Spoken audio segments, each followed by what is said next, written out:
Lisa expected me to come back. She thought I would scream, fight, or at least break down and beg for an explanation. But I didn't. Instead, I gave her nothing. No reaction, no emotions, just a cold, quiet detachment that left her unsettled. She called and texted nonstop for the first few days. It was a mistake. I wasn't thinking. Please, we can work through this. A mistake? No. A mistake was forgetting to take out the trash. What she did was a choice, one she made while I was out working to provide for us. And now, she had to live with it. Rather than wallowing in misery, I got to work.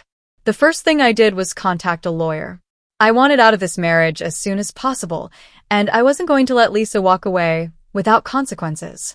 Since our prenup had an infidelity clause, she wouldn't be getting a dime. She didn't see it coming.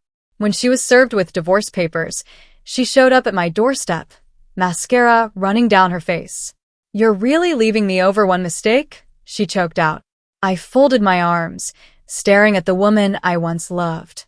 "You didn't just betray me, Lisa. You destroyed everything we had." Tears filled her eyes, but I felt nothing. No sympathy, no anger, just relief that I was done with her. That's when I got a call from Emma, Lisa's younger sister. Emma and I had always been close in a sibling-like way, but I could tell she never fully approved of her sister's behavior. "I heard what happened," she said softly. "I just wanted to check on you. Lisa, she's always been selfish." I wish I could say I was surprised, but I'm not. Her honesty caught me off guard. She wasn't calling to defend Lisa, to convince me to forgive her. She was genuinely apologizing for what her sister had done. That's when an idea started forming in my head. Lisa had always been obsessed with her image, being the perfect wife with the perfect life. What would happen if I took that away from her completely? She wanted to humiliate me? She wanted to make me look like a fool? Fine. But I wasn't going to sit back and let her walk away unscathed. Revenge was coming. And it was going to be instant. Lisa had spent our entire marriage carefully curating her image, the doting wife, the picture-perfect couple, the envy of her friends. She had built a life based on appearances, and I was about to rip that illusion apart. The first step was exposing the truth. I didn't do it out of spite, I did it because Lisa had no remorse. She didn't regret cheating, she only regretted getting caught. And if she wasn't going to take responsibility, I would make sure everyone knew exactly who she was. I sent a simple, factual message to our mutual friends and family. Asterisk, "Hey everyone, just wanted to let you know Lisa and I are divorcing. She had an affair with her coworker, Ryan. I wish her the best, but I can't stay with someone who betrayed me." Asterisk. That was it. No insults, no drama, just the truth. And the fallout was immediate. Her phone blew up with calls and texts from friends, demanding answers. Her parents were mortified. Even her workplace got wind of it. Ryan was engaged, and when his fiancée found out, she dumped him on the spot. Suddenly, Lisa wasn't just the cheating wife. She was the homewrecker who ruined a relationship. But I wasn't done. Lisa had always been jealous of her younger sister, Emma. Emma was naturally kind, effortlessly beautiful, and had a quiet confidence Lisa could never match. Over the years, I had watched Lisa put her down, brush off her achievements, and make passive-aggressive remarks whenever Emma got attention. And now? Emma and I had started spending time together. At first, it was innocent talking about life, grabbing coffee, but there was something there. Something real. Lisa found out when she saw a picture of us together at a friend's party. Her reaction was immediate and explosive. She stormed over to my place the next day, banging on the door. The moment I opened it, she screamed, "You're dating my sister? Are you insane?" I leaned against the doorframe, unfazed. "Why do you care? We're divorced, remember? You don't do this to family," she spat. I raised an eyebrow. "Funny, I was thinking the same thing when you slept with Ryan." Her face turned red with rage. "Emma's doing this to get back at me." But Emma, standing behind me, stepped forward. "No, Lisa. I'm with him because he actually respects me. Something you never did." Lisa's jaw dropped. She looked between us, realizing she had lost more than just a husband. She had lost her sister's loyalty. For the first time since this whole mess started, she had no words. And that silence? That was my real revenge.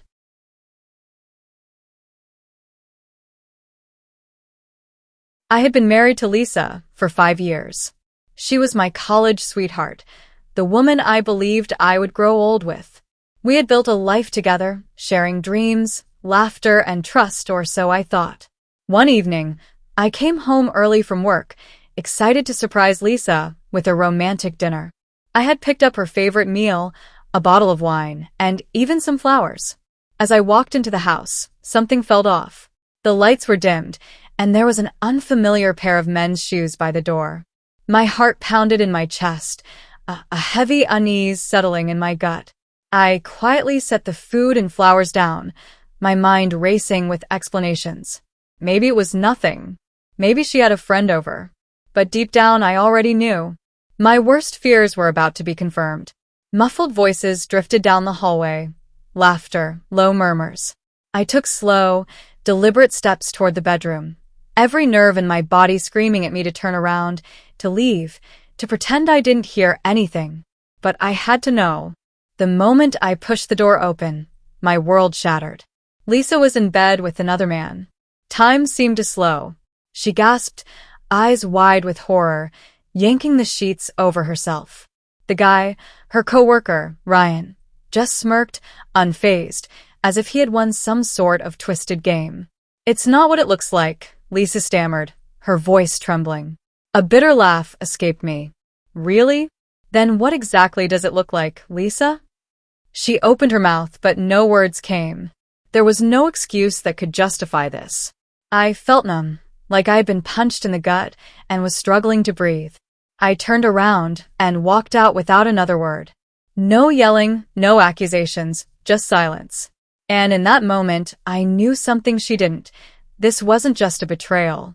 It was the beginning of her downfall. Lisa had always been the center of attention, the one who controlled the narrative.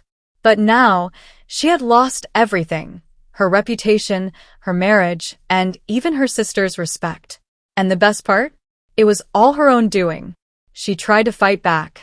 She spread rumors, telling people I had manipulated Emma, that I was dating her out of revenge. But no one believed her. Why? Because I never had to lie. The truth was already bad enough. Meanwhile, Emma and I grew closer. What had started as a friendship built on mutual understanding had turned into something deeper. For the first time in a long time, I felt happy. Lisa, on the other hand, spiraled. Ryan wanted nothing to do with her. He had been dumped by his fiancée and fired from his job after HR found out about their affair. Without me, Lisa was forced to move back in with her parents, who were deeply ashamed of what she had done. The woman who once prided herself on her perfect life was now jobless, single, and utterly humiliated. One night, she called me. I almost didn't answer, but curiosity got the better of me. "You got what you wanted," she said, her voice barely above a whisper. "Are you happy now?" I thought about it for a moment. "Yeah, Lisa. I actually am." There was a pause, then a quiet sniffle. "I never thought you'd hate me this much." I sighed. "I don't hate you. I just don't care anymore." And that was the final nail in the coffin. Lisa always thrived on attention, good or bad. But now, she was nothing to me. Just a chapter of my past, a lesson learned. As I hung up, Emma walked over, wrapping her arms around me. "You okay?" I smiled, realizing I truly was. Yeah. I finally am. Sometimes, revenge isn't about making someone suffer. It's about moving on so completely that their existence no longer affects you. And that was the sweetest revenge of all.